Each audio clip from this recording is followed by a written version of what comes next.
The Mandalorians were one of the greatest warrior cultures in the galaxy.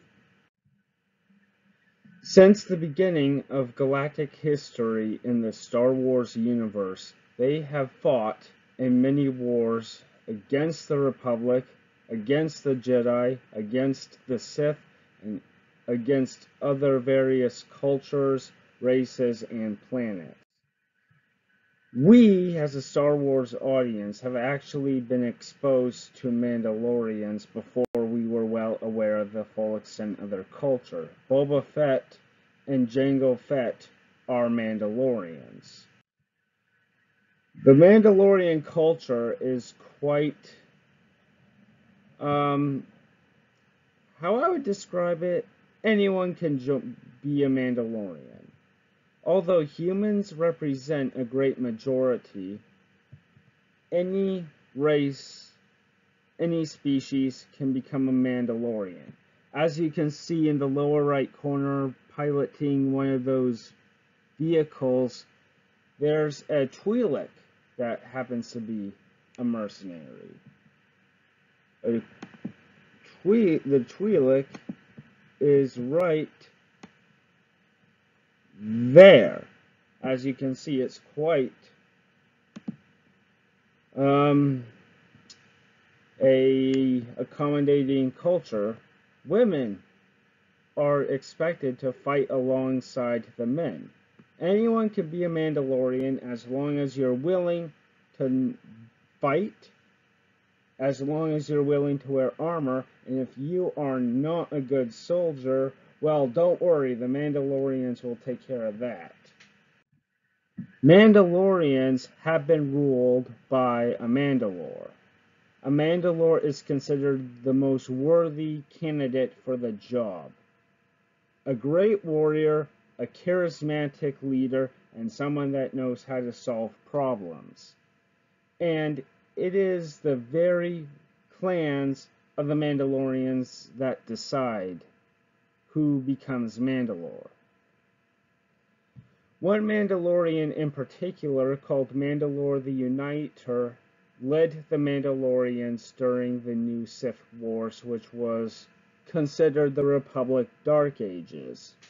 He led Mandalorian space through this time period, and while the rest of the galaxy suffered,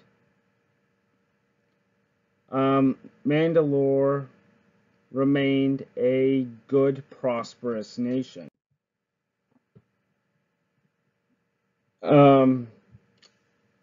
But after the New Sith Wars, this would later pose a problem. Mandalore, the people, the Mandalorians, were a strong military power and as well as an economic power.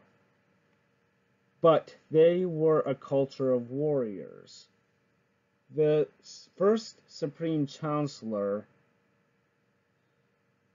in a long time, the beginning of what is considered the 1,000 years of the Republic Golden Age, Supreme Chancellor of House Valorum issued these reforms that forced the disbandment of militaries.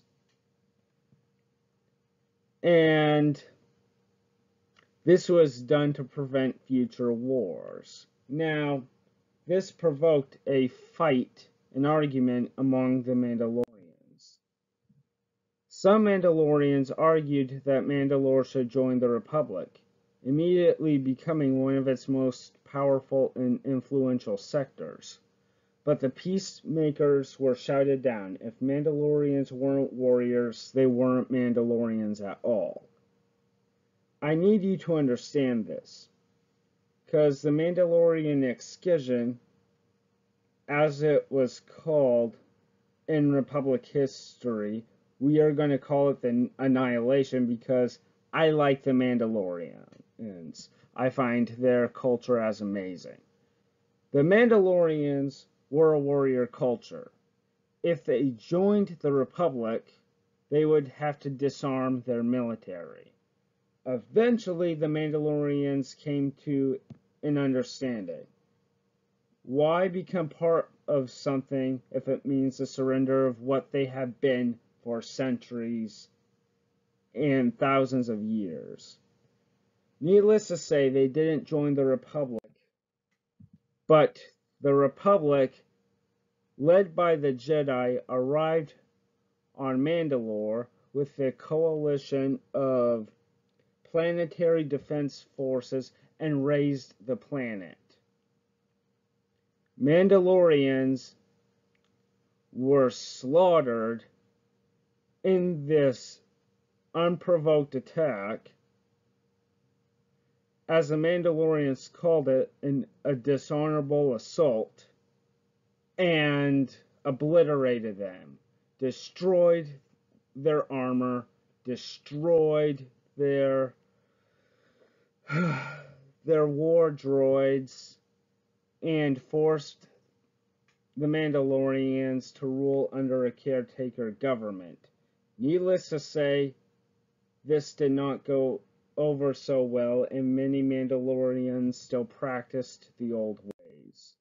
But this led to a fight between a group called the True Mandalorians, who wanted to adopt the traditional honorable Mandalorian practices, and the Death Watch, a more criminal-driven group. The True Mandalorians were defeated, and Mandalore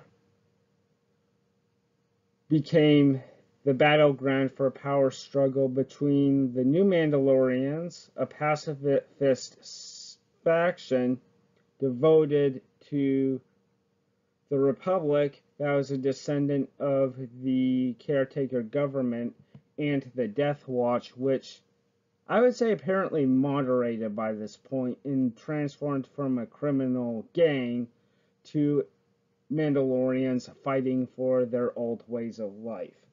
Eventually, the True Mandalorians returned to power, and the Mandalorians returned to their warrior ways, and they currently remain so to this day. Boba Fett, who survived the Sarlacc pit, see my video on Boba Eyes, and it explains what happened, and he led the Mandalorians, and a lasting legacy of his is his reign made the Mandalorians strong again. He made the Mandalorians great again. The Mandalorians regained their place in galactic society.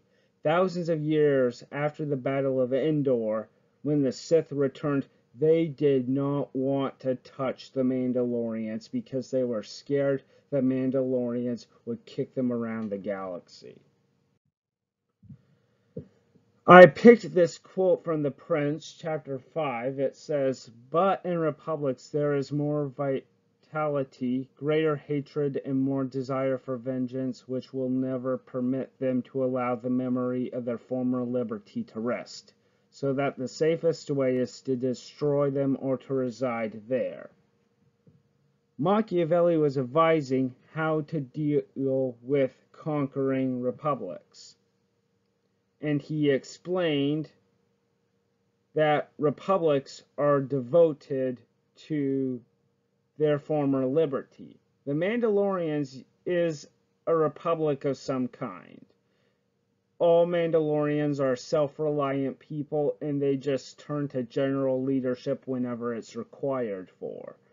And as you could see in the slideshow, the video,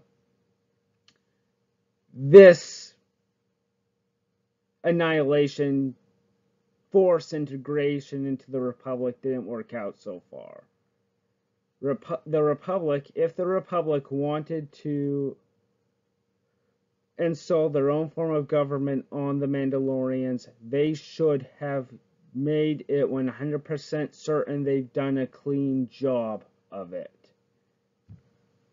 Anyway, thank you for watching this video.